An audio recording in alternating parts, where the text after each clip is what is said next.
பாலியல் வன்முறைகள் அல்லது பாலியல் குற்றங்கள் நாளுக்கு நாள் அனைத்து மாநிலங்களிலும் பெருகி வருகிறது. தமிழ்நாட்டில் மட்டுமல்ல. சமூக ஊடகங்களில் இன்றைக்கு பாலியல் தொடர்பான வீடியோக்கள், காணொளிகள் போன்றவையெல்லாம் வெகுவாக பரப்பப்படுகின்றன. இவற்றை கட்டுப்படுத்துவதற்கு இந்திய ஒன்றிய அரசு அல்லது மாநில அரசுகள் எந்த முயற்சியையும் மேற்கொள்ளவில்லை என்பது வேதனை அளிக்கிறது. அரபு நாடுகளில் இதற்கெல்லாம் ஒரு கட்டுப்பாடு இருக்கிறது. ஆனால் இந்தியாவில் இதுபோன்ற வன்கொடுமைகள் அல்லது பாலியல் குற்றங்கள் பெருகுவதற்கு கட்டுப்பாடற்ற சமூக ஊடக சுதந்திரம், யூடியூப் போன்ற வலைத்தளங்கள் இயங்குவது முக்கியமான காரணமாக சொல்லப்படுகிறது. வல்லுநர்களின் கருத்தாக இருக்கிறது. ஆகவே தேசிய அளவில்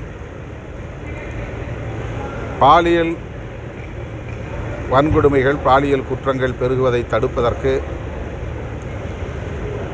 தேசிய அளவிலான ஒரு கொள்கை வரையறுக்கப்பட வேண்டும். இந்திய ஒன்றிய அரசுக்கு அதிலே பொறுப்பு இருக்கிறது. மாநில அரசுகளுக்கும் பொறுப்பு இருக்கிறது.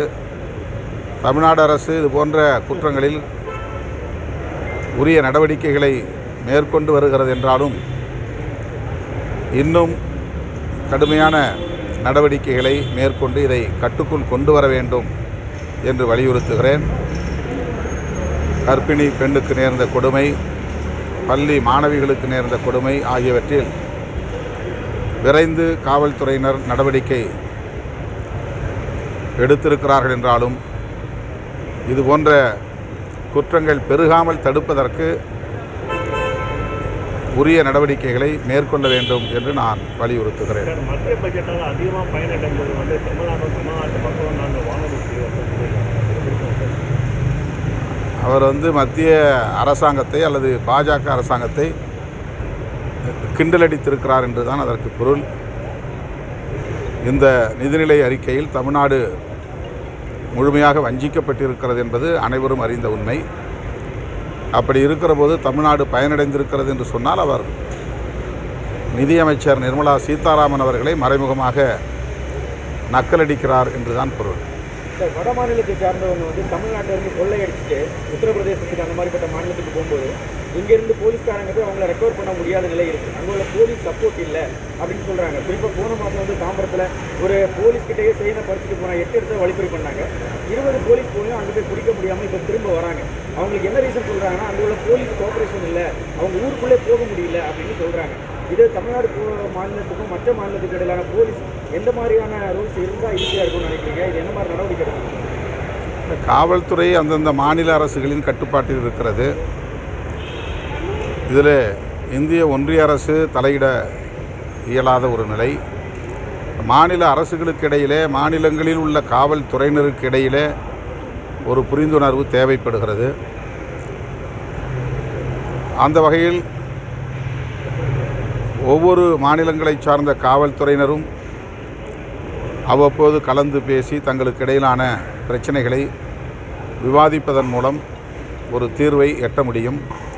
ஏற்கனவே அவ்வாறு மாநிலங்களுக்கு இடையிலான காவல்துறையினர் ஒன்று கூடுவது, எப்போதாவது கலந்தாய்வு செய்வது என்பது நடந்திருக்கிறது. ஆனால் அது அவ்வப்போது கூடி விவாதிக்க வேண்டிய ஒன்று.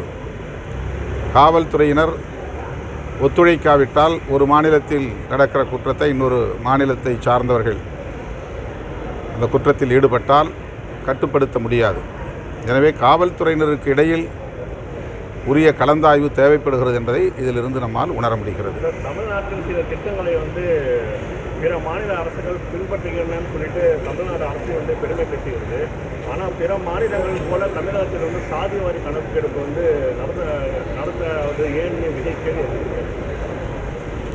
இந்த சாதிவாரி கணக்கெடுப்பு நடத்துவது ஒரு அவசியமானது தான். ஆனால் அதை இந்திய ஒன்றிய அரசு தான் மேற்கொள்ள வேண்டும் என்ற நிலைப்பாட்டை திமுக தலைமையிலான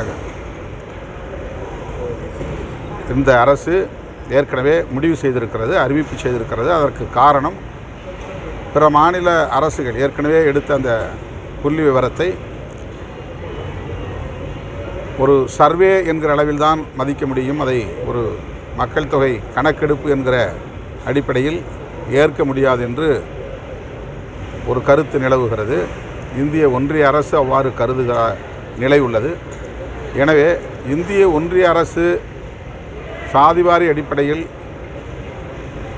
மக்கள் தொகையை கணக்கெடுப்பு நடத்தினால் அது அதிகாரபூர்வமானதாக எல்லா மாநிலங்களுக்கும் உரிய ஆதாரபூர்வமாக அமையும். ஒரு ஆத்தென்டிக் பாப்புலேஷன் என்கிற அடிப்படையில் அது அமையும். எனவே இந்திய ஒன்றிய அரசு எடுப்பது தான் சரியானது என்கிற நிலைப்பாட்டை திமுக தலைமையிலான அரசும் கொண்டிருக்கிறது.